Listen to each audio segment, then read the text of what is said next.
esteemed panelists. And before turning it over to the audience from some questions as well, there you are, Neil, to provide all of the panelists. I'm going to read the names out here.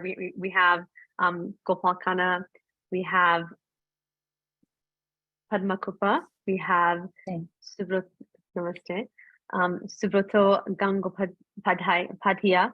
It's a wonderful name, by the way, and Neil McCabe and Gopal Khanna. And I'd like to allow for everyone to first give maybe a 2 to 4 minute introduction, kind of, allowing the audience to get to know you better. And I'd love to first open the floor to Gopal Khanna, if you would like to first go and speak about yourself, your background, to enlighten our audience about who you are. Namaste and welcome to everyone. Thank you so much. I'm Gopal Khanna. By way of background, I live in Minnesota. I've been here for the longest time, and I'm going to be upfront about it. I'm a lifelong Republican. Not that I have anything against the Democrats. They've been one of my biggest supporters in the state government as well as in federal government.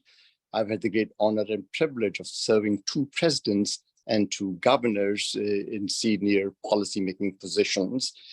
I'm a corporate type, an MBA type, who spent 1/3 of his career in corporate America, 1/3 as an entrepreneur, and 1/3 in serving the country.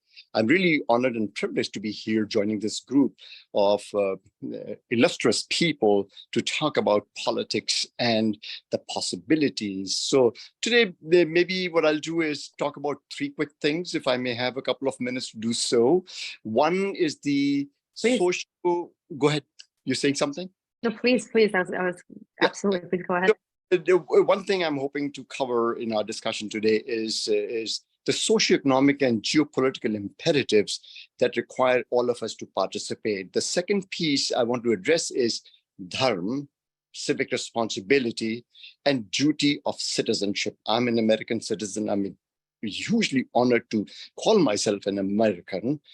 And finally, the third thing I would love to talk about briefly is how to make a difference. So definitely for all of us, it's important to note that polls after polls show that Americans are really concerned about the current state of polity in our nation. And even though there might be 80% agreement on a broad array of issues, we still are finding difficulty in coming to some meaningful solutions and policy initiatives for our citizens. Take, for example, economy, inflation, growing interest, growing national debt, immigration policy, border security, homelessness, climate change. You can go on and on and on. And we just are having difficulty in finding common ground. And of course, add to all of this list, a huge challenge that we have associated with our assets and our resources abroad. There are loose nukes in the hands of rogue nations. There's a global supply chain problem. There's a rise of China. There is state-supported global terrorism, cyber threats, and they're always bad characters looking to bring down and disrupt our democracy.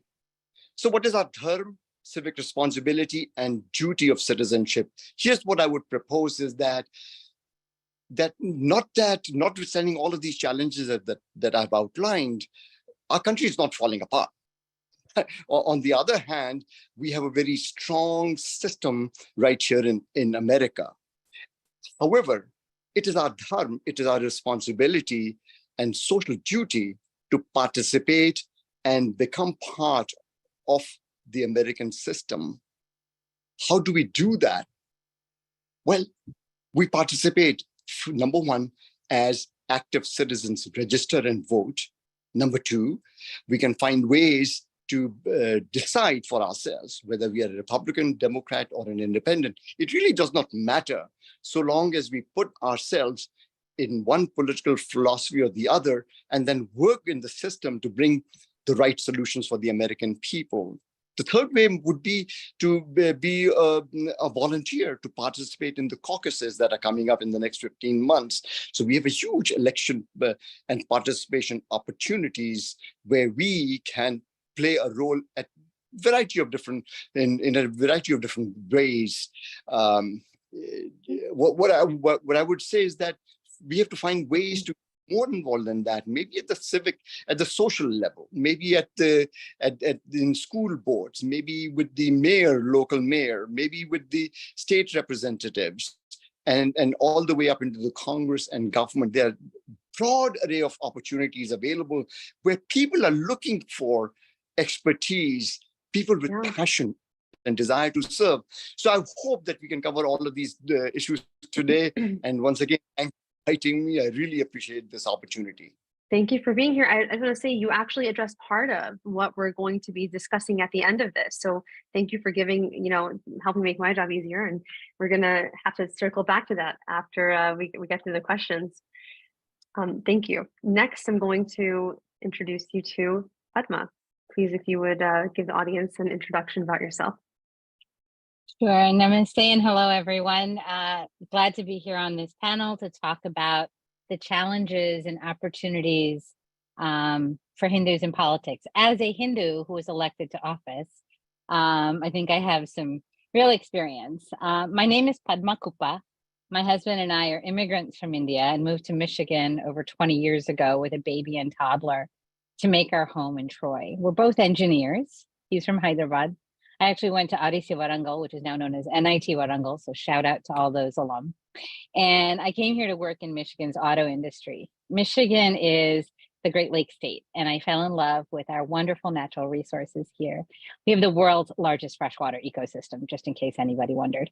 It was also quite practical. My parents had lived in the United States during my childhood. They were in grad school at SUNY Stony Brook. I was in public schools on Long Island.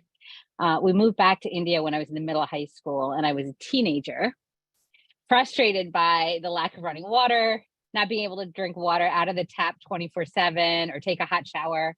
So a few years later, I came back to the US with 2 suitcases, $250 and a foreign student visa. Arrived first in Stony Brook for graduate school. And then after getting my green card through my first job and getting married, I had 2 kids. My husband and I moved to Troy to work and raise our family. As the previous panelist was talking, we have the 4-fold pursuit of dharma, artha, kama, moksha. So, you can pursue your career. I was pursuing my career raising kids, but I took my responsibility, my duty to help the community thrive very seriously. Alongside working in the auto industry on auto finance and compliance, global product configuration, I volunteered. Because volunteering is the ultimate exercise in democracy, and civic engagement is key. I voted in every election ever since I was a naturalized citizen. I was involved in the temple and the PTA. I served on city boards, including getting a spot on the planning commission. Our city of Troy, 1 out of every 3 people is born in another country. So it was really important that we had representation. I served in nonprofits like the Hindu-American Foundation. I was active in the local Telugu community and the classical arts organization. I started an interfaith organization, one that Harvard teaches about, called the Troy Area Interfaith Group. Today, I'm president of the Troy Historical Society and a member of the Michigan Roundtable for Diversity and Inclusion. So talk about civic engagement, I was there. People would ask me to run for something with school board, city council, state legislature, but I had no interest in partisan politics.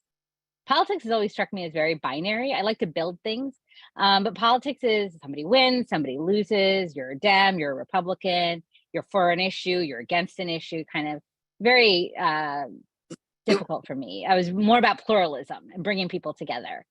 But one issue that I was very passionate about, in addition to water and keeping the Great Lakes clean and keeping our drinking water safe, was public education.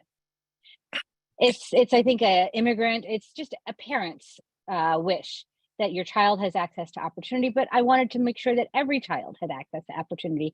And I saw education funding cuts that caused so many problems. I saw funding formulas that weren't resolving the issues. I love math, and so I thought I would go to Lansing to fix that. State legislature is where we decide a lot of funding issues for public education and for education in general. The confirmation of Betsy DeVos as the Secretary of Education, she absolutely had never been inside a public school, had no experience. That really switched the idea I had about not running for anything. And so I ran for the state house. All politics is local. I quit my job in early 2018. I did it with a phenomenal grassroots campaign. Thousands of donors, so many volunteers. I was so grateful that all those friends I'd acquired and made and those relationships I built.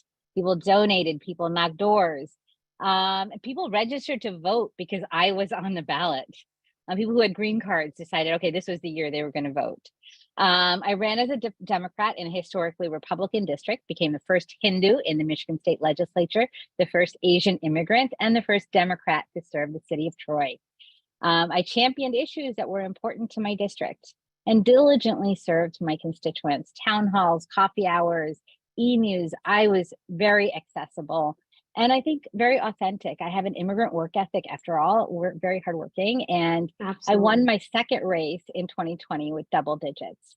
I served 2 terms in the state legislature, and now I'm taking time to take care of family and get back to my professional career. Wonderful. Thank you so much for that introduction. That was awesome. And Neil, I'd love to introduce you to the audience next, please. Let me just unmute you if you can unmute yourself. Hey, thank you, Adele. Awesome. This is amazing, and I guess the real reason I'm here is because I've known Adele for so many years. We were colleagues, but more importantly, we've been friends for a long time, and I don't know, but I'm guessing that my participation is sort of based on these conversations we've had over the years about how this sort of plays into politics and these sort of long conversations we've had, just sort of knocking these things around. And your engagement with and coverage of this diaspora community. That's right. And I covered it at One American News, and I've covered it at Red State, where I'm a front page contributor now. And of course, I'm married. My dear wife is Balinese Hindu. And so I think that there's, what really is on my mind right now is how is it that we resolve this problem where you have many people coming from primarily from India, right? Hindus coming from India primarily, who are basically visa slaves, either as graduate students or working in high-tech companies or professionally. And these visa slaves get a taste of America, but at the same time, vastly larger number of people are just being waved into this country through the open border with Mexico, whereas the visa slaves are held hostage for their behavior and their attitude and everything else, whereas these other people who just come through the border, there's no expiration date, and they get public assistance, and they get waived in. They have legal status forever, and you'll have a hearing in 5, 6, 7 years. Show up, don't worry about it. And what do you do? Every time we try to politically resolve this, and I've covered it on Capitol Hill, it seems like everybody understands the problem. I've had conversations with congressmen and senators. Everyone seems to understand the problem, but whenever it comes time to actually do something about it, it doesn't get done. I also am fascinated by the rise of Vivek Ramaswamy, he's so bright, he's funny, he's engaging, and he's not necessarily ethnic. I think for a lot of Americans who are Irish or Italian, right, or Polish, we're sort of like in this post-ethnic thing where we're just sort of, they just put us in this bucket called white people, right? Whereas newer groups coming to the country are still hung with their ethnicity. But I think that Vivek operates in a very post-ethnic place, and I think people are responding to him, and nobody even seems to mention his ethnicity. They're always talking about his ideas and his personality, which I think is fantastic. Well, you're absolutely right, Neil. Actually, I'll just please. point out until a day or two ago, when the New York Times came out and actually stated that one of the issues facing Vivek Ramaswamy is that he hails from it's his faith, his Hindu faith, and also the fact that he hails from a Brahmin caste. And so, as far as Well, I see, know, and I think anyone who knows that's what him, we're seeing. yeah. We're seeing that in California, and we're also, you know, there's a sort of a geopolitical thing also, because not only do we have tremendous amount of highly skilled and professional people coming from India, but we also have a lot of people working here on visas who are also visa slaves from China, and sort of off camera from the rest of what Americans or post-ethnic Americans are dealing with. You have these rivalries and factionalism with people who are very much in an ethnic consciousness, Hindus, Chinese, and of course Muslims, which is leading to violence. It's leading to extreme prejudice, and it's you know, it's sort of one of these things that sort of festers off camera until it doesn't, and people wonder, you know, why was there this fight at the student center? Why did someone burn the student center down? It's you know, it's going on right now. Just nobody cares until people are hurt and property is destroyed. Well, we're definitely going to address so much more of this. Thank you so much, Neela, for that excellent introduction. And I'd like to also now introduce the audience to Subruto. I'm honored to be part of this panel, and the three panelists who preceded me laid out some common themes that are very important, and perhaps it's my job to sort of provide an overarching theme encapsulating all of these, and I'll attempt to do that. And I would not talk much about myself because the topic is important, and so it's time.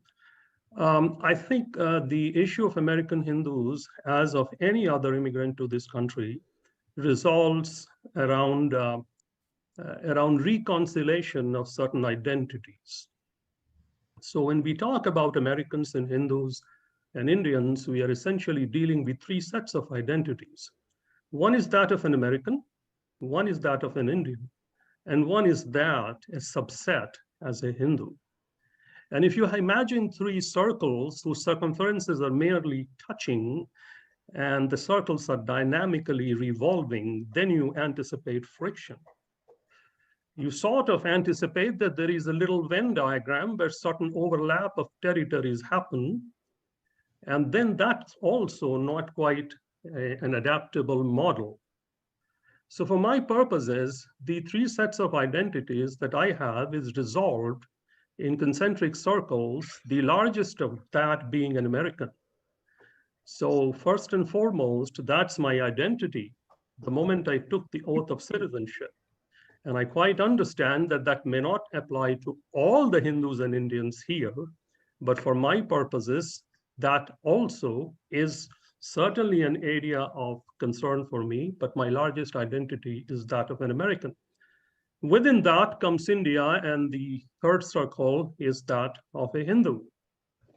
So what is it to be an American? For me, it essentially goes back, the touchstone being the vision of the founders and the Constitution.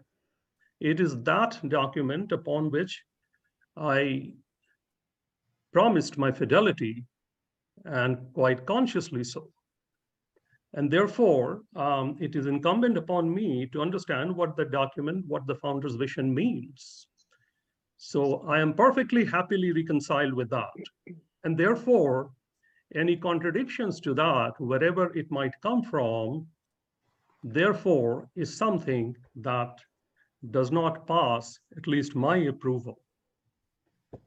The second set of identity as an Indian, it is very easily resolvable as a Hindu to the idea of the Constitution, because fundamentally, I will lay down the basic concepts, how these reconcile. So the fundamental concept is something we call in Sanskrit rhythm. And rhythm is nothing but the operational principle based on truth that regulates, preserves, and coordinates the cosmic order. It preserves the natural order and the moral order. And the injunctions, tasks, and duties that are needed is called dharma, one that sustains and supports. And the individual's adherence to it, to those principles, is what determines his karma. So hence, my dharma and my karma exhorts me to support and sustain what? My family, myself, my community, my state, my people, my nation, the environment, the living and the non-living. And therefore, I see essentially no contradictory interfaces as I look forward to who I am as an American, who I am as a Hindu, and who I am as an Indian. The largest area of concern, since we are talking out Hindus, is obviously pretty clear that there is not a perfect overlap between India and Hindus. And that is, I think it is because the evolutionary history of United States and the Western democratic nations and the constitutional democracies has charted out a path that is of necessity the right path. But for India, it has been a little bit different. I do not think in India we have had the idea of a constitutional monarch theocracy ever. So once we went past the 30 Years' War and had the Treaty of Westphalia, the Romans, there was no Roman army, and we went into nation states, and therefore the nation states developed their own character, whether they were ruled by a monarch or a czar or a kaiser or an emperor or whoever, who was the sovereign.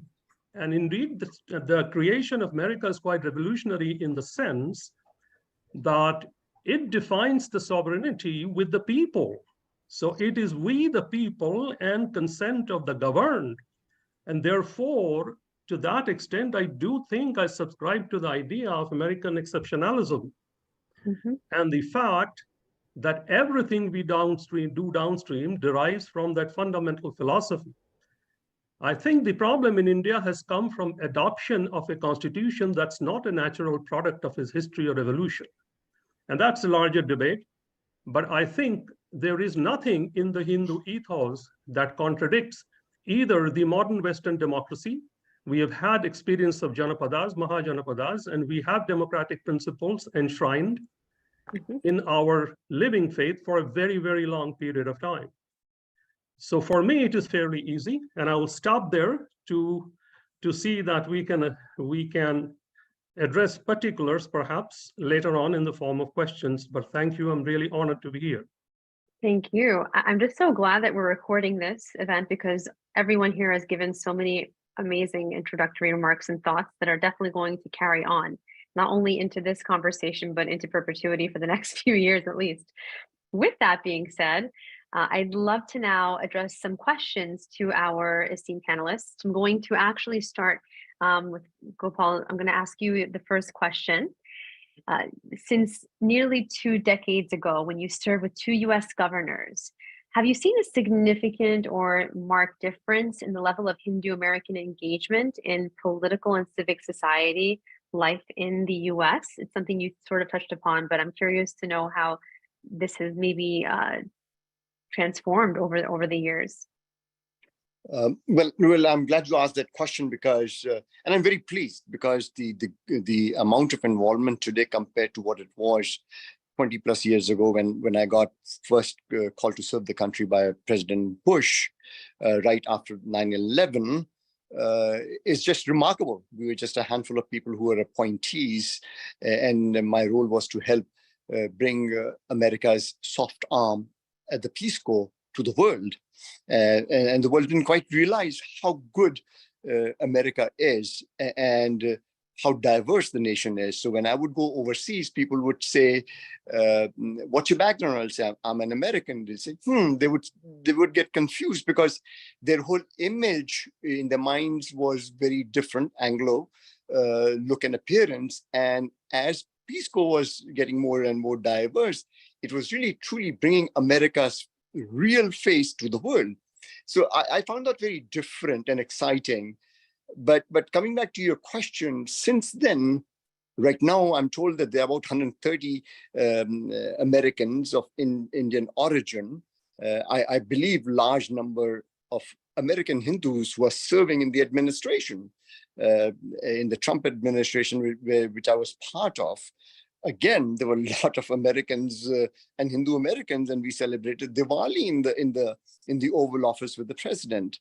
At the state level. Was that a first, actually, if I may ask? Was that a first? No, the first one was in 2003. I was at that time serving President Bush, and one of the things we conceived of, I was also a member of the Association of Indians in America, where I was a vice president at that time, and working with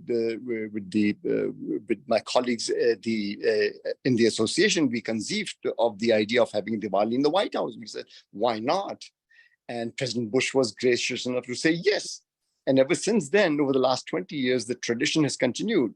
And when I went back again in the administration in 2017, one of the first things I did was to reach out to the White House and say, we should have a Diwali function.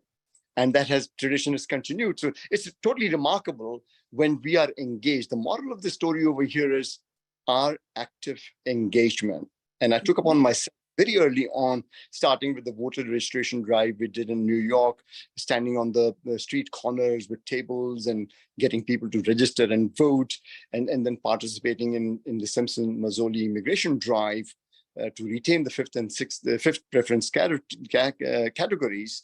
What I really uncovered was the power and the possibility of engagement. America is about engagement. And as one of the speakers said, volunteerism is very impactful.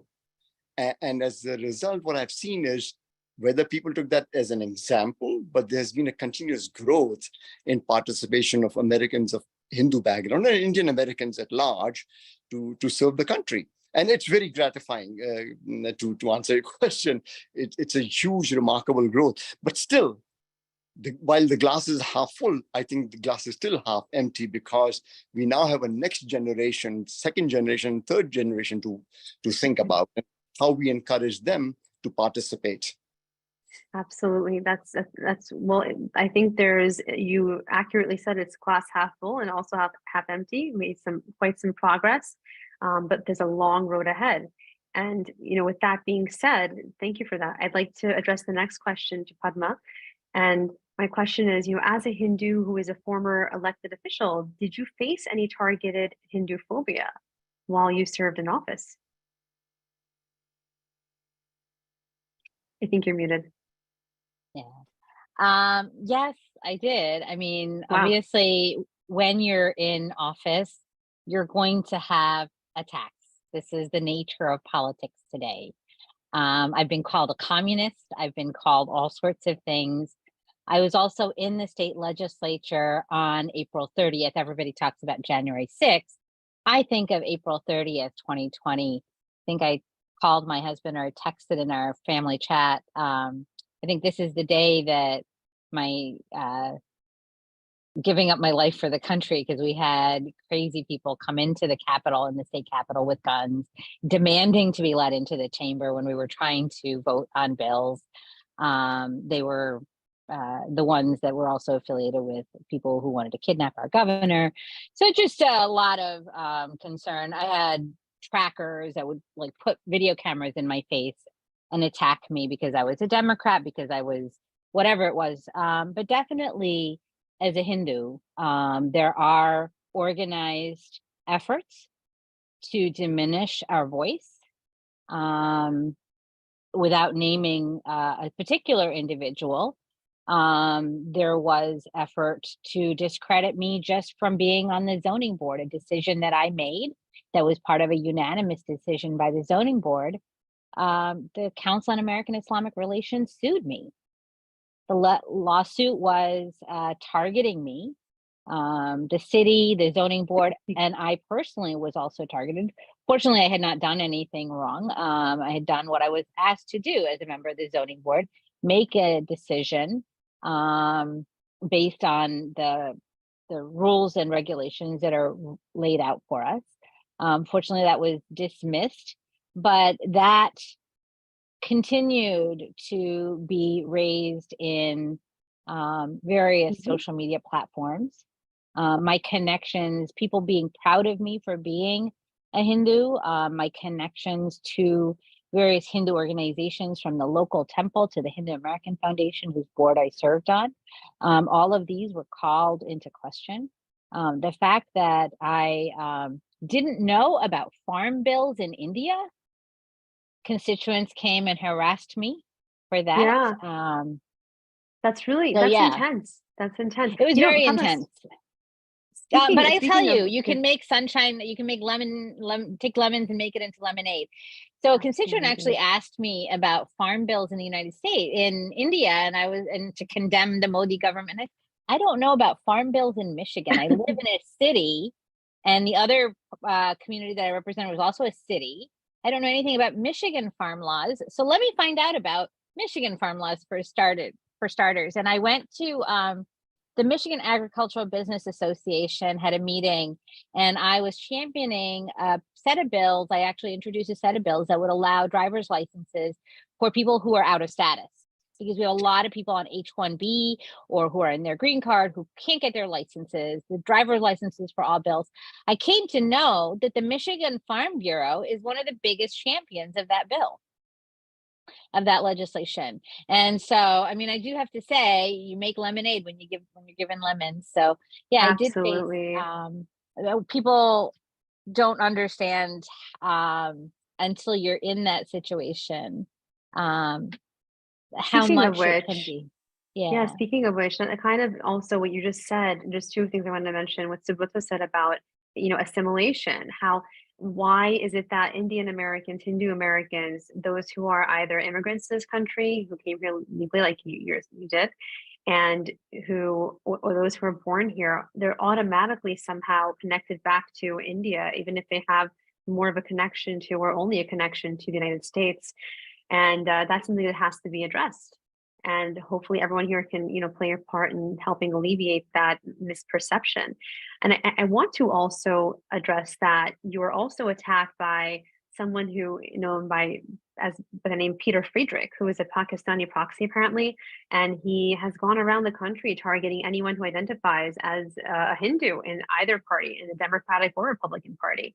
And so it's I think he also recently attacked the executive director of HinduACTion, Mr. Chakrabarti. So there's been He quite actually went to a concern on rally that. for Congressman Raja Krishnamurthi's rally He and did. fundraiser, and he said death to Raja. Not been condemned by anyone. I asked for support when this happened. Similar situation happened for one of my colleagues who is also ethnically from a different community, Armenian, and when she was targeted for different reasons, people came and that she was anti-Semitic, the Jewish community and various legislators, elected officials came and said, no, she's not. Whereas I didn't get the same level of support. So that's something that I do see that I'd like to see corrected. When Hindus are attacked by anybody, that the mainstream, the parties, whoever it is, should stand by their side and defend them. Yeah, absolutely. Go And ahead. I think yes, indeed, there are people who distract and take away our identity and sort of diminish it and minimize it. There are three key things over here. One, America has a long-standing history of, as new people come, that there is a pushback. It happened 100 years ago when the second wave of immigration was at its peak. 14% of all Americans were foreign born. And at that time, KKK membership became the highest by 1920. By 2010, once again, about 13% of the US population is foreign born. And you're seeing some of these things reverberating. Now, unfortunately, they're coming from other communities as well. My bottom line point is that in my experience, if you're here to serve our country, America, and that's foremost in your mind, I think everything else becomes subservient, or people are there to support you. I have never had a situation where anyone has even dared to disparage because there was so much of support either from the White House or from the governors. So I would basically say that, yes, we have to be aware of these things, but I think we have to be forceful in our personalities and approach to our public service. Wonderful. And that's actually really a good point, because I think that Hindus haven't been placed in a position, honestly, in civil society necessarily, where they have to fight back, and being proactively getting ahead of this stuff is another way to get ahead of the curve, and to, like, SB 403 or this Seattle caste ordinance, things of that nature as well. I just have a quick follow-up for you, Padma, before we go to our next question for Neil. And that is that if you were to, if you were to run now, right? Do you think that if you were in office today, your time would be different if you were elected now as opposed to when you were serving? Like, would you be attacked more, less? So I don't think that it's been that long. My last election, which was unsuccessful, was in November of 2022, so less than a year ago. I think that we still have a long way to go. The Hindu American Foundation is 20 years old, HinduACTion, Coalition of Hindus of North America, but really it starts on the ground. We have here in Michigan something called the Hindu Community Relations Council, which serves to educate and do interfaith engagement and work with various members of the community. We need those kinds of things to educate our own community, not to be in denial. Everything may be a glass half full, but we need to go into it knowing that the glass is also half empty, and that we need to have people stand by our side, and we need to have more people engaged. I think Subrata said it very clearly, that the need to engage, and I think all of you have said it, Gopal too, that we need to engage, that we need to be involved. And I think grassroots, because our political system has become very polarized. And I think governance requires reconciliation. And it's really important that we get more people involved in local races. And in fact, that's one of the reasons that I am supporting a lot of local level candidates, nonpartisan races, because we need to figure out where we fit in. And sometimes it's just knowing who's your city council member, who's your school board member, that makes a difference. Absolutely. All politics is local, right? So that's great. I want to now address a question to Neil. You know, Neil, having known you for many years, I think it's 8 years now, 9 years, wow. You have made significant contributions to the coffers of history with your coverage of various elections and lawmakers, including the rise of US-India relations.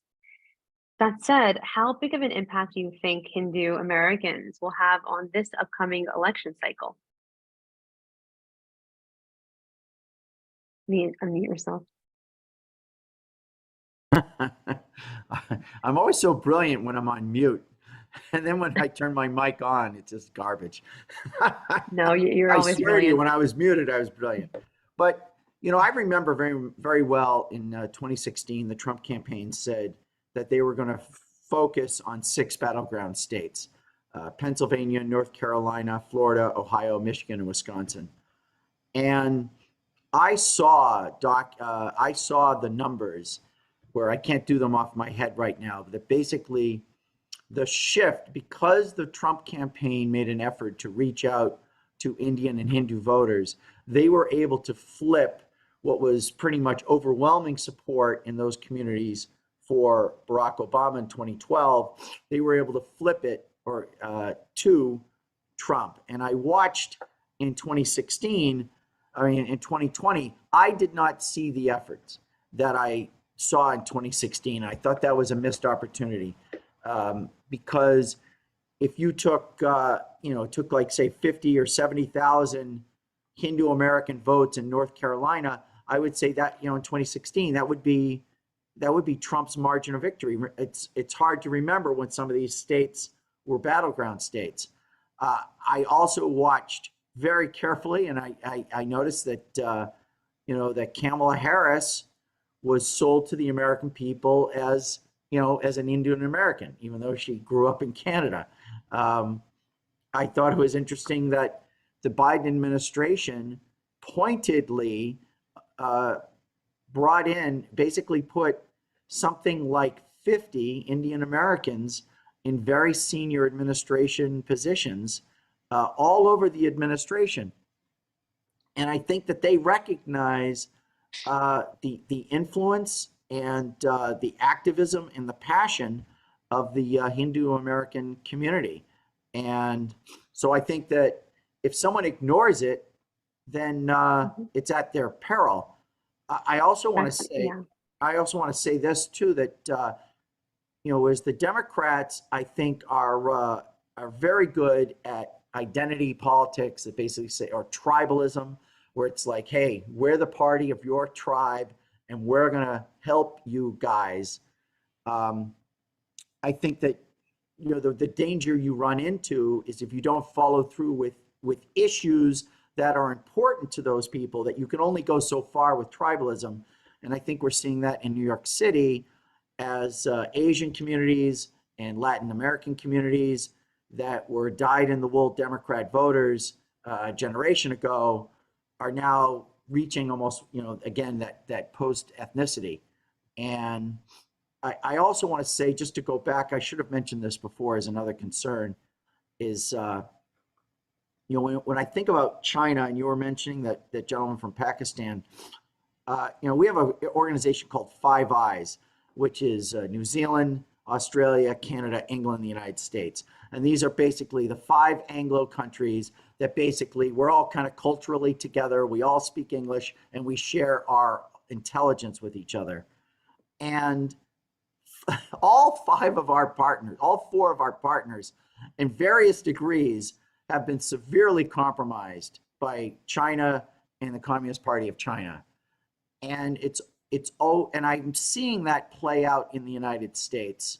And I'm wondering why American officials are not speaking up as these, especially these Chinese, are able to sort of operate against Hindus and on campuses and in companies with immunity. I don't want to say they're untouchable because that would be inappropriate, but I'll leave it to you, Adele. Thank you for the addition. I'm not going to comment, but thank you. That was funny. So, Padma, I know you wanted to give a response to that. Would love to hear your additional comments. So one thing I'll say is that I think it depends on the constituent in the district. When we're talking about president, that's such a large, it's a national election, right? But when we're talking about a congressional district or a state legislative district, or even just a city council election, Hindus and Indian Americans can make a difference. And I think it's really important to realize that, because very few people vote in local elections, and yet they are the ones who affect so many things. How many hours is your library open? What kind of services does it provide? What are your schools doing? Your school board elections are also so critical. So I think these are things that we should think about, is that we can have a lot more bang for the buck in terms of political contributions, and also a lot more impact on local elections that can change our everyday lives. But I will say that we are not in post-racial America. I know for a fact that equal pay is not resolved yet. We still don't have, just as gender issues still exist in pay, there are definitely issues when a white man goes to a door versus me going to a door, or me going to a door with a white man. And I know the difference in each of those scenarios from talking to people that volunteered on my campaign.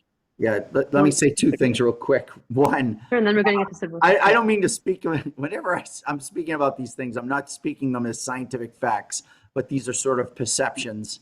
And obviously people's experiences are different. And I completely appreciate that all politics is local, because for 10 years, that was said by Tip O'Neill, for 10 years, I lived in Tip O'Neill's neighborhood. Like, I went to mass where he went to mass. I got donuts where he used to get donuts. And so I completely get that. And it is interesting to me when we talk about the impact of Hindu Americans on American politics, even locally, is that it is absolutely impossible to figure out where they are in polls. A lot of my reporting, as Adele knows, has been done with polling, polls that I've run myself or polls I've analyzed. and Hindus are folded in to Asians in the crosstab. So you literally have no idea where that vote is going. And I think that that's something that people really need to pick up. We know it now in the Hispanic community that the Mexicans and the Cubans are not the same politically, even though they're in the same polling bucket. And I think that if pollsters can make a better effort to sort of identify Hindus, that why they're in the same bucket as, say, East Asians is bizarre to me. But go ahead. I'm sorry. If I may add to Neil's point over here, that if you, the question is, what can we do? So one is the polling part. You're right, Neil. The other is basically saying here are 5 or 7 battleground states.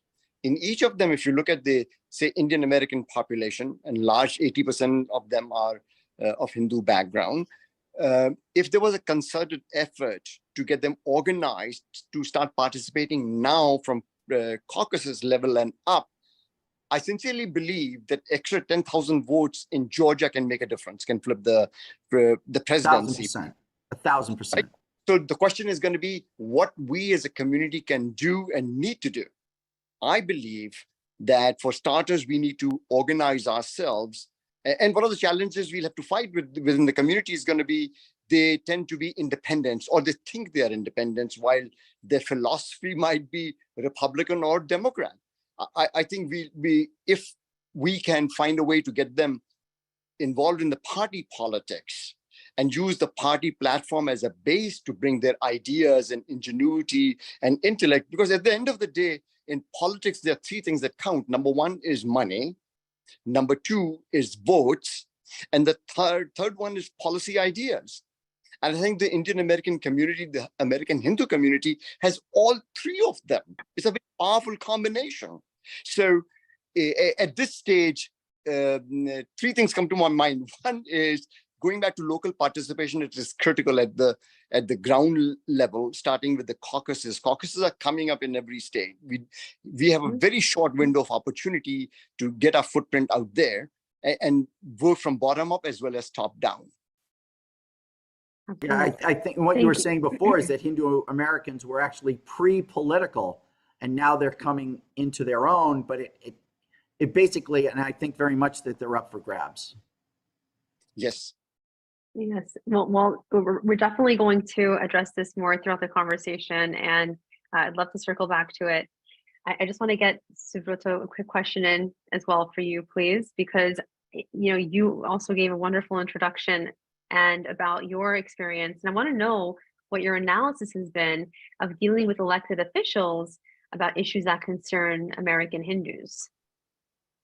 I must preface this by saying that perhaps I'm the least experienced in the panel to answer that question, but this is how I think and I personally proceed. There are certain things that are almost invariable principles. One is frequency of engagement and constant engagement on issues that affect the country as a whole. So the idea of engagement as an Hindu American is I think pretty flawed, because if you are going to exert yourself as a minority, and at the same time you would claim that all things be equal, then you have a contradictory problem.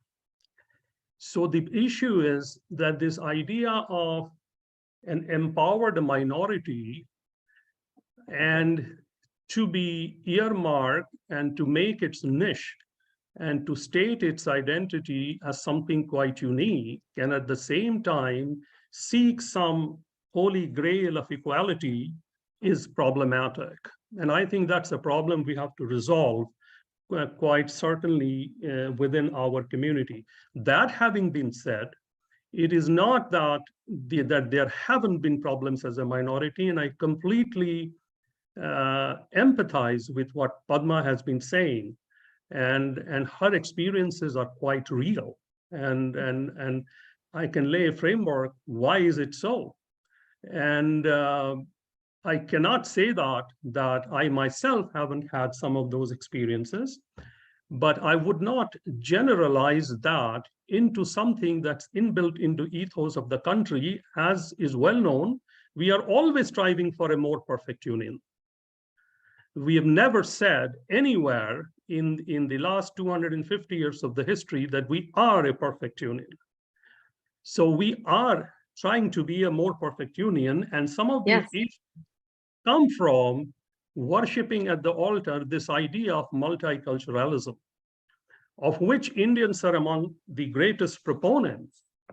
The most quoted shloka by Indians, Hindus, Indian politicians is Vasudeva Kutumbakam. Ayang nija laku chetasam udar charitanam tu Vasudeva Kutumbakam. What it transpired to is that this is mine and that is the other, is the thinking of the constricted minds. The magnanimous mind thinks the world is one family. And to my mind, there is nothing as nonsensical as this, if I would permit it to be a fairly, radical in my assertion. You are dealing with a world in which 2 billion people are part of OIC, Organization of Islamic Cooperation. Right? So you are dealing with a world where 1.5 to 1.7 billion people are living under Marxist social organization, socio-political organization of state. So consequently, where do you find this philosophy applicable? And if you say that this is my global philosophy, it might be seen as arrogant and somewhat puerile in my judgment. So this idea of finding from the Shastras some support for this multiculturalism is what the Hindus have been deceiving themselves with. And that understanding is totally flawed, because this particular shloka comes in Maha Upanishad, which is to do with your personal spiritual journey or your adhyatmika. It has really nothing to do with the secular world or Laukika. And the Laukika sources of this shloka happen in Hitopdesha, they happen in Panchatantra, where the import of this shloka is actually exactly the opposite of what the Hindus have been saying, which began from Gandhi in 2006 in Belgium when receiving the Order of Leopold, continued with Manmohan Singh in the same year, where he proclaimed this philosophy and said he does not agree with Samuel Huntington's Clash of Civilizations. And then it got adopted and enshrined in the halls of the parliament, inscribed on its stones. And then Pranab Mukherjee, as external minister in 2007, stated that is our foreign policy. And we have continued mouthing these platitudes with neither any understanding or grounding in our own history or ethos, nor any real politic understanding of the world. And therefore, the experiences of Padmaji are related to this clash of civilizations. It is merely a teaser of the world in which we live in which certain principles will be held above certain others. So, so my approach to this is certainly at a more theoretical, ideological level, and how I can put it into practice. But the methodology of that is engagement as a community, clarity within the community, and cohesion as to a proper sets of goals, targets, ideas, and strategies. Unless we with a clear head, we will continue to struggle as individuals with our individual experiences, sometimes, and our wonderment at why is this happening and why is this increasing and why is Peter Friedrich around, and how are the Khalistani attacks permitted on our consulates, and so on and so forth. And there are that has to be resolved as an Indian and also as an American, and I'll limit myself to that. Thank you so much for that. You know, as a follow-up to that, that's really important. There's clearly been a rise in targeted Hindu phobia for many years, but it's been more prominently reported on in the media as of late. And being that this is now statistically verifiable, with the growing role of certain groups that exhibit a similar pan-Islamist groups, unfortunately, majoritarily, that exhibit a similar pattern as to what, frankly, Jews experienced over the decades. So we're increasingly seeing that Hindus are now facing the same targeted attacks as Jews have been facing for decades. I'd love for the panel to kind of respond to this as well, if you could. Yes, this is Gopal again. Yes, there are more and more growing targeted attacks, and you're right. We have seen that over the last 100 years happen with the anti-Semitism movement, which is on rise once again in the country. It's grown significantly in the last 12 months. So again, the question is, so what do we do? I think at the end of the day, we have to think about what our children and grandchildren will be. They will be Americans born and raised here. Their identity will be, again, whether it's one third, as Subrato is pointing out, in American, Indian, and Hindu, or whatever that mix would be. I think the important piece is from a political perspective, and that's the discussion today, is engagement at the grassroots level and up. And the reason why I say that is because when people become familiar with us, our ethos, and our caring for the country and the community, and the fact that we want it to be a more perfect union, and we want to get engaged and give of ourselves time, money, energy, and work, I think it has a much larger impact, and we cannot lose sight of that engagement at the lowest level. I cannot emphasize enough about engagement in the party level, in the party politics, and helping build the right policies, because we have a say. There's no reason why we should not be at the table and talk about what might be more a smarter approach to resolving a public policy issue. So I come back and I agree, but at the same time, my question always is, so what? What are we going to do about it? It's our responsibility. We cannot pass That's a great point. That's a great point. If you're not at the table, you're most likely for dinner. On the menu, exactly. So I'm just gonna add to the question to respond. I put a link for everyone to see. ADL, the Anti-Defamation League, did a report on the hate that's faced by Jewish lawmakers. And I used to think we need to have an organization that can do the same thing for those of us who are Hindu.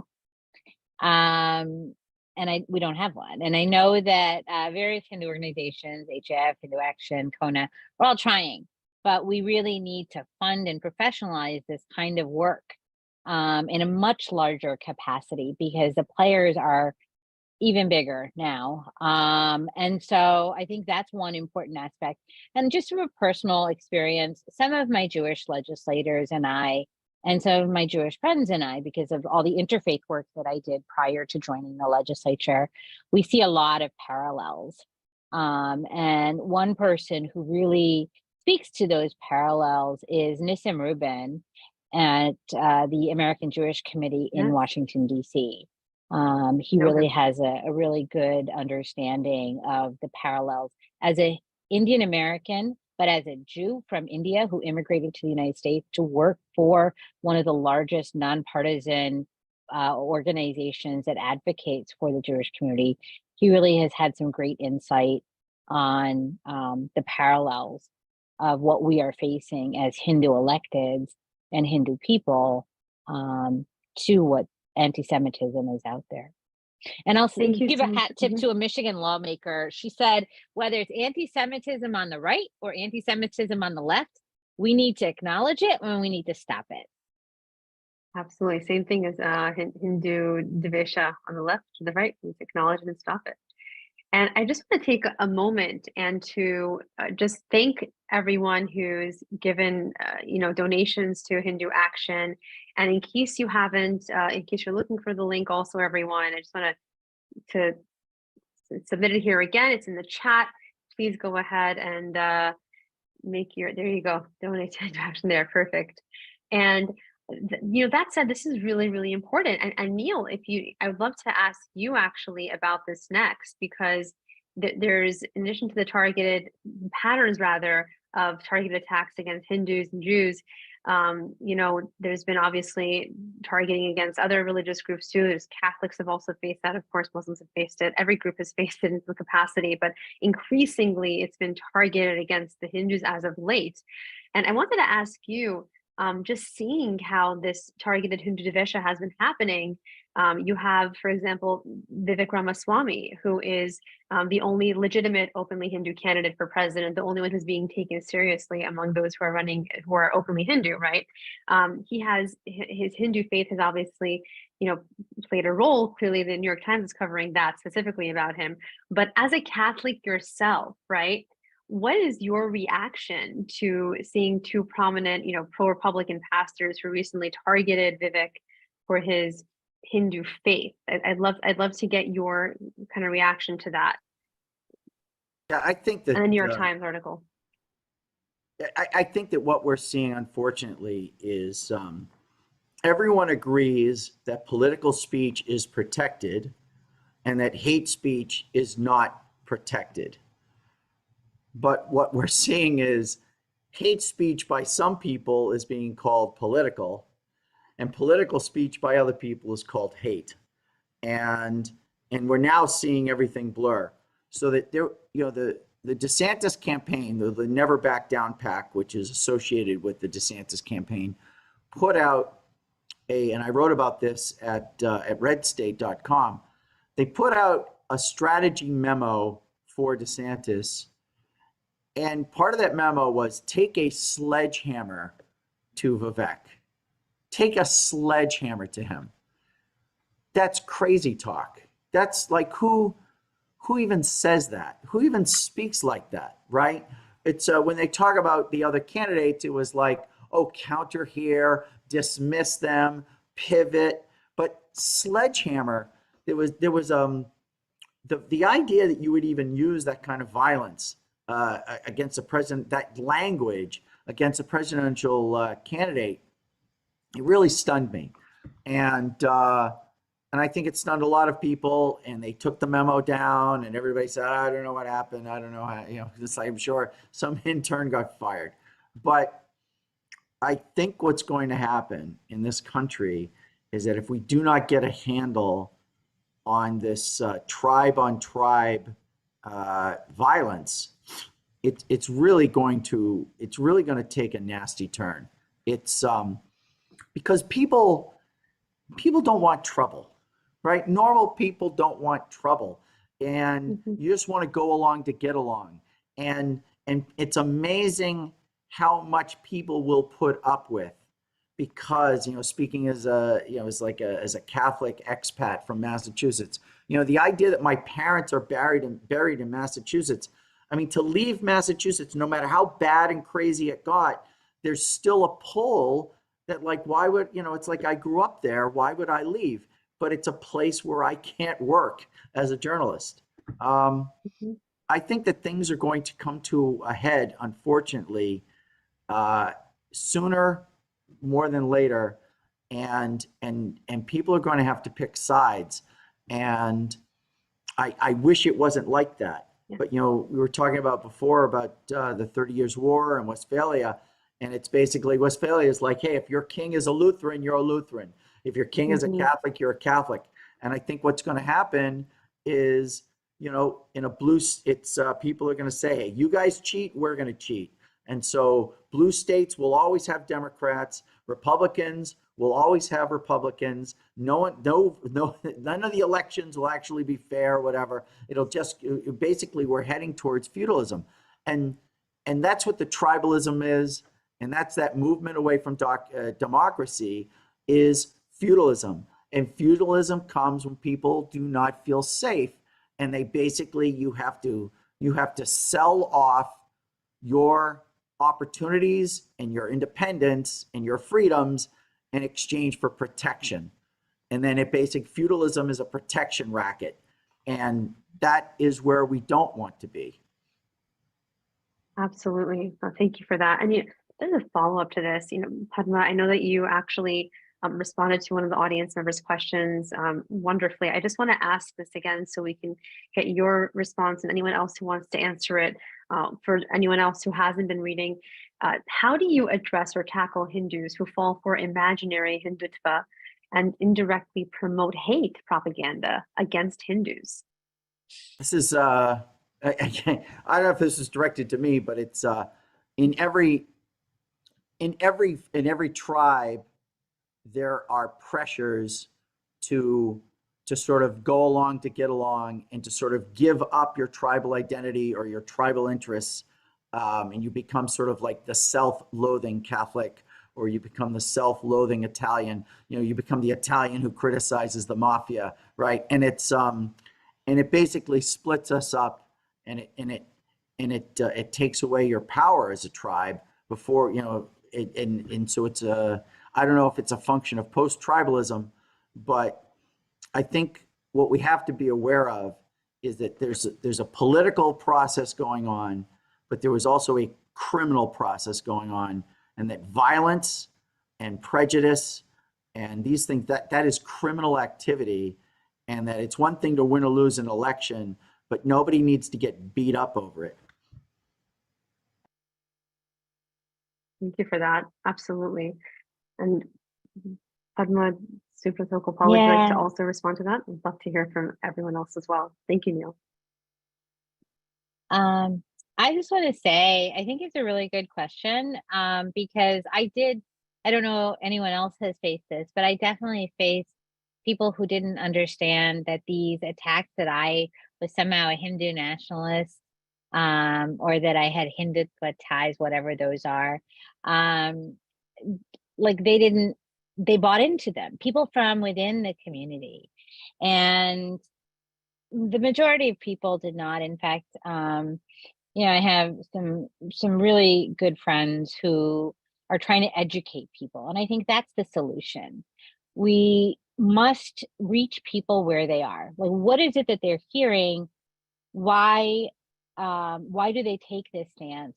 And then meet them where they are and understand the source of help them understand the source of the false accusations and the attacks.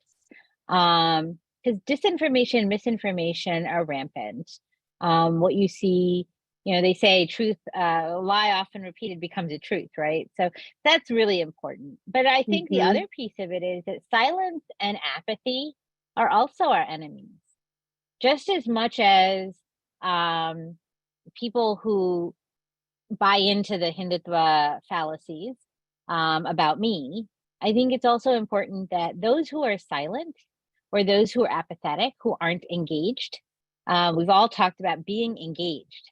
And I think lack of engagement is our biggest challenge, lack of awareness. And so help people understand. If you understand something, for you who are a member of the audience here, try to explain to someone else and find out where they're coming from and reach them. And I think that's a really important thing for each of us to do. If I may ask Neil a question. Neil, you've been working a lot on tribalism, political tribalism, and you've seen activism from different perspectives. I've lived it. There's a lot of coming here to the United States issues that are pretty much India and India based. Variety of topics are coming in, and they're becoming part of within in the Indian American community items to be discussed, and then whether you're for or against. Have you seen that similar as different immigrant groups came to the United States over the last 100 years? When Catholics first came, they were ostracized as cults up until 1940 and on until President Kennedy was elected. There was a lot of not just pushback against the new communities, but also did they bring their politics here? Well, it's interesting with President Kennedy because the Kennedy campaign really played up the fact that they were under attack, right? I think there was tremendous prejudice against Catholics, especially in the fundamentalist South. But I think that the Kennedy campaign deliberately leaned into it to create this sense of, hey, it's us against the world, which really drove Catholic turnout in, say, the Northeast and whatnot. And you had the Irish Catholic mayors would compete with each other to see who could have a bigger motorcade parade for Kennedy. Bridgeport, Connecticut had 1 million people show up for President Kennedy. But what happened then is after Kennedy is elected president, it's hard for, especially like Irish Catholic, it's hard for the Irish Catholic man or woman to complain about this country because you got your president and you actually saw a shift.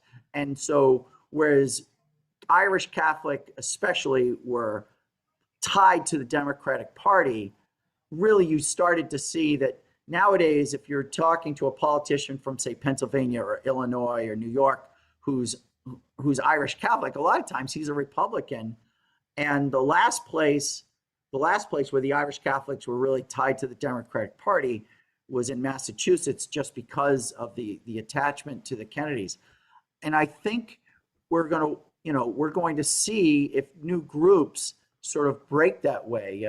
President Clinton, in his first term, he made 2 million illegal Mexicans citizens, and that created a bump, right? And he did it especially with people and he targeted Orange County, which was the heart and soul of Republicanism in California. Remember, California, before Clinton, California voted for Republican for president 9 out of 10 elections, right? So this is, Nixon and Reagan, their president, their election to president was because they came from California and they delivered those electoral votes.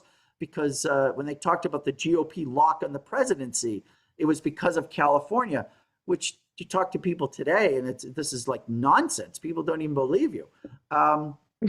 It'll be interesting to see what will happen with the new people coming in and, with the open borders. I don't know how they're going to break out. Go ahead. I'm sorry. Yeah. But the question was about Hindutva, right? Yeah.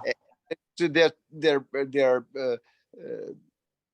movements and issues that are in India and India based. I guess the answer to your question is it's still you say that there's more activity, and there is, but I think that it is still almost pre-political. I think that conservative evangelicals were triggered and energized in 76 when Carter ran, and then they swung to Reagan in 80. There's a natural tension beyond the scope of this course, but there is a natural tension between Baptists and Mormons. But you saw the Mormons became energized in 1980 for Reagan, whereas these two groups really were not not involved. I don't think that I saw it in 16 in the battleground states. I don't think Hindu Americans have made that political imprint yet. Now, I think the first place to go is locally, obviously, in school boards and state rep races and things like that. And I think that the Hindu American community has made extraordinary progress by focusing on education, by focusing on success in business, and professionally. That it's an extremely successful community compared to other communities. But I do think it is, because it's focused on that and frankly on family and business and education, it's not really a politically energized community yet. And if it was to become politically energized, it could be extremely powerful, especially in local elections, but also in some of these battleground states. May I put in a few words here myself? Please, absolutely. Yes. So I think what each of the panelists is trying to suggest is get to some overarching root of what we are saying. And I'm going to suggest to you that root and what is the overarching theme here, because that seems to be my role here. But either way, observe the striking parallels between Europe, Western Europe in particular, whether you look at France, or you look at Belgium, whether you look at Germany, whether you look at Italy, whether you look at Greece, whether you look at Denmark, then you look at United States, you look at India, and you look at Israel. And you see some very fundamental parallels. Today you have talk of Hindutva, there has been talk of protocols of elders of Zion and Zionism for ages. So these striking parallels are reflections of that one single phenomenon of cultural Marxism. And if you're not acquainted with cultural Marxism, then these roots are very difficult to understand, because you're looking at the branches of a tree and you're trying to describe the contours of each leaf. So fundamentally, you know, I will just give you some snippets. In 1927,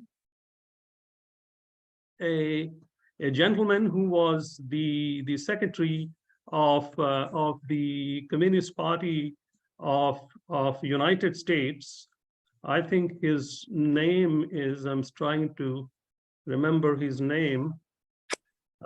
He essentially, J. Lovestone, he suggested to Stalin, remember the Bolshevik Revolution was done in 1917. Lenin died in 1923, and thereafter, by eliminating Trotsky, Stalin assumed command. And he said that to Lenin that, look, United States is exceptional and it's outside the laws of Marx. Look at its industrial power, look at its capitalist democracy, and look at the fact that it has literally erased class distinctions. And Lenin took great umbrage and said, this cannot be.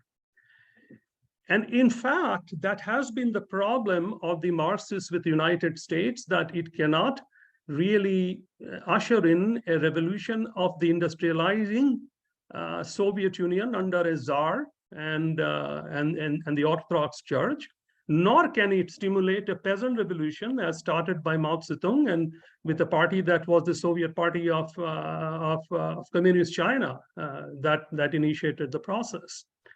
So the process of dismantling the Western democracies and any democratic order is the process of cultural Marxism in those countries. And why should it be so? Because Marxism is as much a theocracy, it may be a political theocracy, but the fact is that the utopian end is quite fixed, irrespective of the data that you have. And therefore, the means only have to be changed and altered in order to reach to that utopia. So consequently, the means here are the destruction of institutions of governance. And by definition, all these institutions belong to the capitalist class, be it education, be it family, be it a church, be it political institution, be it law, be it academia, be it education, and be it media. So consequently, I mean, this is probably a discussion for a day in a workshop. But the point is that what you see here is classical narratives of Gramsci, of Lucas, of Walter Benjamin, of Herbert Marcuse, of Hobsbawm, of Gerda Lerner, of Derek Bell, and I can go on naming how this process has continued. Now, why has it continued is very simple.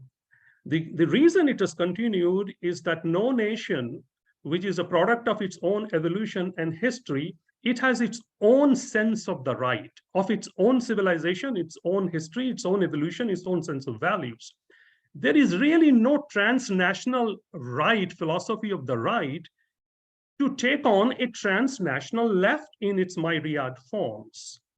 And therefore, while you see the manifestations of a transnational political creed that are manifest in every country, utilizing every rock, every crevice, every freedom given to it in constitution, and every country is struggling in its own way to see what is the best fit solution for its idea of multiculturalism, political freedom, free speech, media, etc., etc.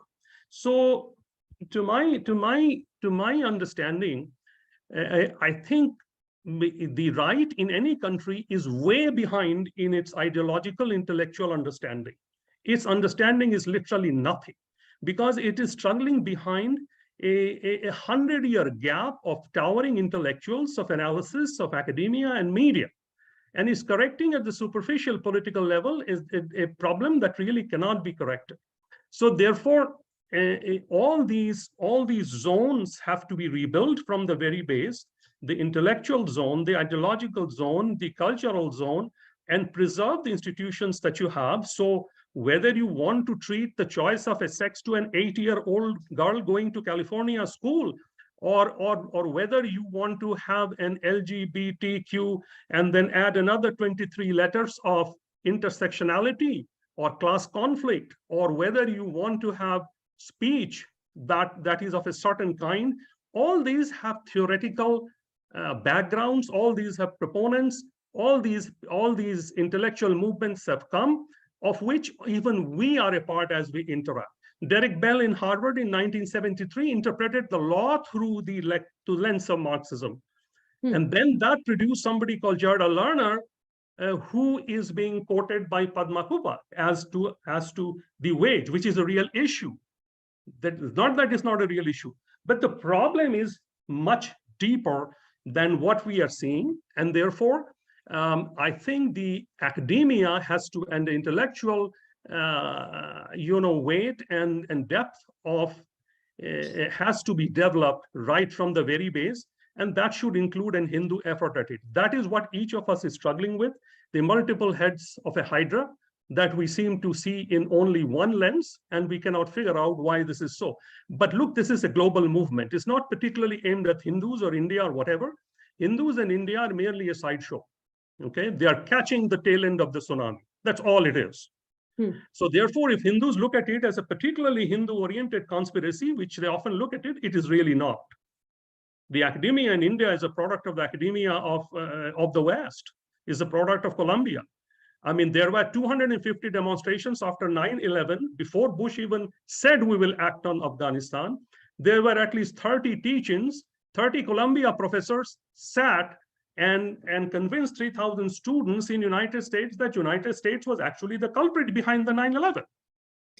Okay, so there is a professor who has, there is a journal called Race Traitor that was published from Harvard by Noel Ignatieff, who says that treason to the white race is actually fidelity or loyalty to humanity. So we tend to dissociate, we tend to isolate ourselves in boxes, and I'm sure Neil will tell you how churches have been undermined, how the Catholics have been undermined. This is established movement from for instance, from Latin America, the theology of liberation. And theology of liberation and interpretation of Matthew in welcoming the stranger forms some of the basis of keeping open borders.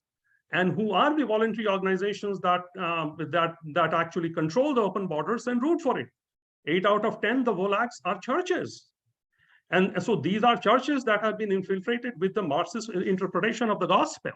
So it is not necessarily a particularly Hindu, a particularly Catholic, but it's a global issue. And we have to look at it and tackle with the same idea, forming our alliances, forming our networks, understanding it, studying it, and responding to it. That's what I have to say. Well, I think you touched on a very key point when you mentioned, and this hasn't really been raised, that this is more of how India is the tail end of the tsunami, and how the kind of center, the eye of the hurricane, so to speak, is in the United States when it comes to addressing these Hindu Dvesha, anti-Hindu kind of policies and sentiments. And it was very, interesting for the audience, I'm sure, to also hear how you have identified it as the social Marxism and academia, kind of a long going, I think it's post World War I, if I'm not mistaken, right? When it kind of started entering the academia space, and it's certainly something that we should examine, and we will examine further during subsequent conversations, which I'm looking forward to. I just like to, before we close though, I'd really like to ask if anyone would like to respond to that, anyone has any additional comments. I just want to say, thank you, Adele. I just want to be really brief. I just want to say, global right, global left, it's so contextual. Our dharma itself is contextual. What I am responsible for at this age is different from what I was responsible for 25 years ago. And geographically, things are also contextual. In my district, which was a 47%, 48% Democrat-leaning district, I had to appeal to a much broader cross-section of voters and much broader cross-section of constituents. And I think that that's something that we fail when we talk in global terms, when we talk about countries, or we talk about states, red state versus blue state. I think that we forget that we're people. We're not blue or red. We have issues.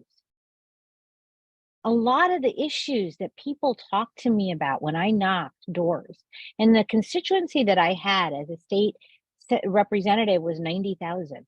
As a state Senate candidate, the district was 270,000. And it was a lot harder because, again, it was a 47, 48% Democratic district. So it became even harder with a 3 times the size district to pull all the threads together. There's a Hindu concept called samanvaya. Syncretism is probably the closest word. And the larger the district, the harder it is to be able to pull all those things together. Polling, we talk about polling. The Democratic Party polled on my district and said, we don't think you're going to win. And they pulled out of the campaign. I lost by 795 votes.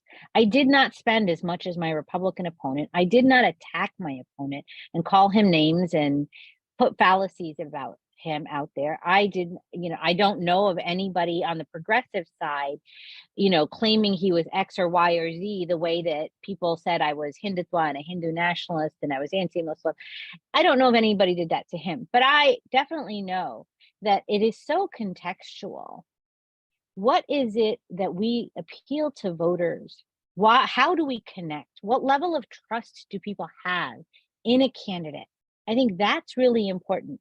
Voting in every election is such a critical part of civic engagement. And I'm going to just say, for everyone who's watching, go learn about the candidates. What are the values that you share with them? And vote. Absolutely. Every election, primaries, general, Absolutely. non-presidential years. And that's how we'll have a stronger, more cohesive democracy. I think India actually does better than the United States in terms of voter turnout, but that's a whole nother story to talk about for another day.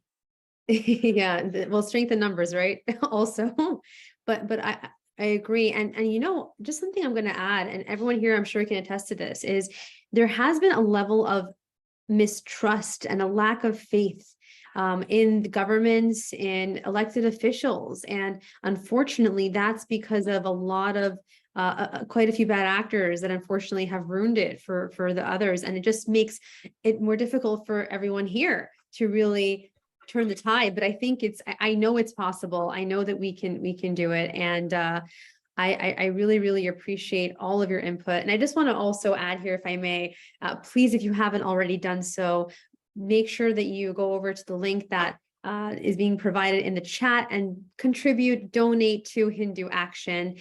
And it's going to help enable for the organization to be able to tackle on the Hill all of these issues, Hindu Divisha, about the SB 403. I just want to say that we're going to have many more of these webinars. It will increase everyone's understanding and engagement for the American Hindu communities across the nation, this amazing nation that's so vast and diverse. And we will also be doing briefings on Capitol Hill, state and city bodies on issues that are critical to our communities.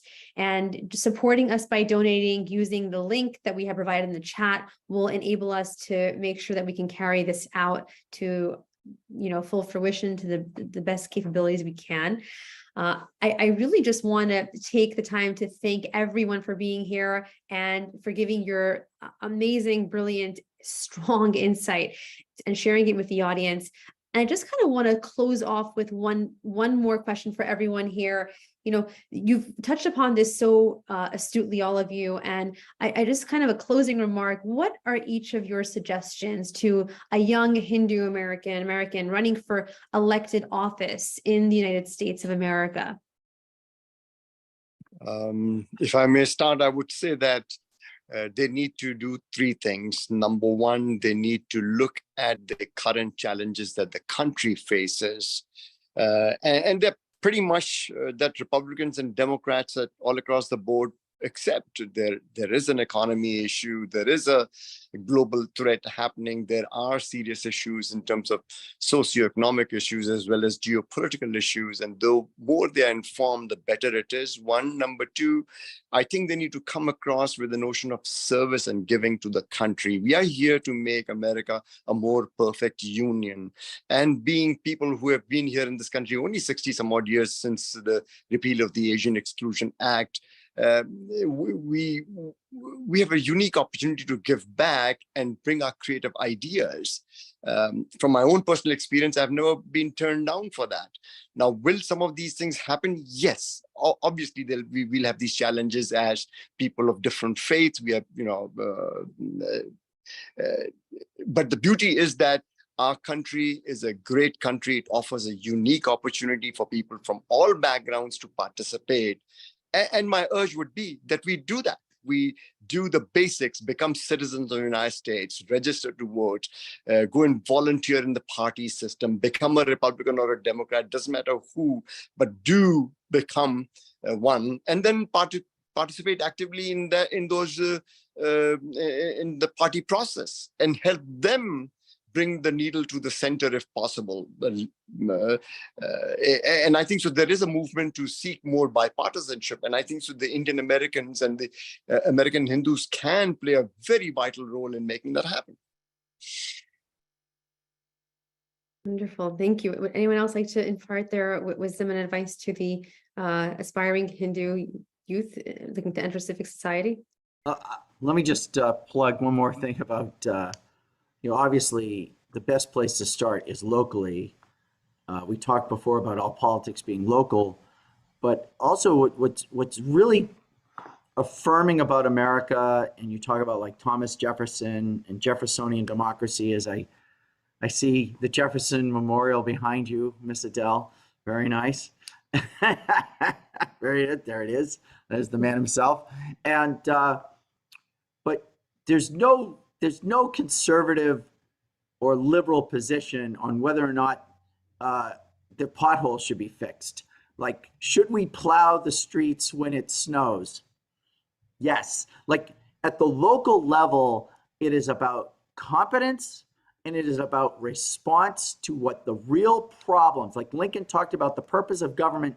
Purpose of government is to get rid of the shackles and get rid of the roadblocks that are holding back the people from filling out their personal destinies. And you talk to the people in your neighborhood, and you talk to the people in your local town and district. What are the real problems that are stopping them from growing their business or growing their family or reaching their potential? And this isn't even political at all, because in the community, everyone says, you know what? We need a street light over there. It's not right wing, left wing. And thank you again for having me on the panel, Adele. Thank you so much for being here. So I'll put in a word that anybody who aspires to enter into the US politics as a Hindu, it is not aspires to, it is your dharma to be in politics. That is part of your dharmic responsibility. Raj Dharma, Rashtra Dharma is part of your responsibility. Number two, have a spiritual practice in order to call yourself Hindu. Just don't wear a t-shirt. Know what it is at a deeper level. Third is President Obama in 2012 at the Democratic National Convention says, we all belong to the government. And my advice is contradict that and say the government belongs to us. And therefore, the consent of the governed, you as a citizen have a responsibility to see that the government works for us and fulfills what the citizens desire. So it's very important. A passive citizenry cannot have an ideal governance. So what Padma was saying is absolutely true. And that there are real problems to be solved. These are not ideological, that's in its place. And that it is not ideological is quite proven by the election results of 2008 and 12 and 16. 700 counties that twice voted for President Obama, 200 of them flipped the other side to change election results in 2016. And that's the working America. The counties in Ohio, in Wisconsin, in Pennsylvania, and even some in Iowa. So that's very important. So engagement at the level, knowing people's problems, working class people's problems, poor people's problems, and engaging with it with honest intent to serve and deliver. And it doesn't matter which side you fall on. This is clearly a bipartisan process. And I completely agree with that the needle should move towards the center for either way, for either side of the ideological divide. I very much like that comment that Gopalji made. Well, thank you. That'd be much healthier for the nation, Yes. the world by Yes. extension. Whether you want to be in politics or not, you're surrounded by it. Your roads, your water, your everything is political in a sense. You can have temple politics, you can have church politics, but I will say the first thing anyone should do, especially if you are rooted in faith, and that is to serve others. Dasa dasa anudasa, we say as Hindus. And so seva is critical. So help others. That's the first thing. Find an issue you're passionate about. As a parent, I became very passionate about public education and making sure kids got the things they needed. It could be environment issues. It could be making sure that you have more parks in your community, or that your library is providing more books that are accurate, teaching about Hinduism, or maybe your grandmother lives with you and there are no Gujarati books in the library and you want her to have publications. Find something that you can tackle. Learn how to make that local change and make it bigger. Take it to the next level. The other big thing, I think, as a candidate who was successful, the two things that I did that are the most powerful: knock on doors and raise dollars. And so, Adele, good job on asking for contributions to HinduACTion. But make sure that every single person here goes out and canvasses for a candidate that they like. They don't have to be partisan. It may not even be a candidate. I used to knock doors on school bond issues.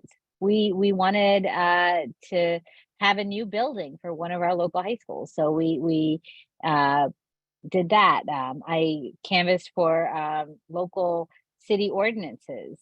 We had a ballot initiative for the library. So there's a lot of things that you can get involved in that are just basically talking to your neighbors. As they say, half the battle is showing up, right? So the other half is funding it. So there you go. Thank you. Democracy's at your doorstep. I like that. Thank you so much to everyone. I just want to, in closing, just, really recognize also the significant contribution of Hindus from the Caribbean communities over the past decades. It can't be forgotten, obviously, as much as the role of non-ethnic Indians, Hindus from all across Asia and the world. And I just want to thank every one of our distinguished speakers here for joining us today and for all of your contributions, and very much looking forward to seeing all of you again here for many more events and as we expand and grow. And I thank everyone for joining us. And thank you to Utsav Chakrabarti, also the Executive Director of HinduACTion, for arranging this. And we look forward to seeing you soon. Thank you. Namaste. Thank you all, colleagues. Namaste.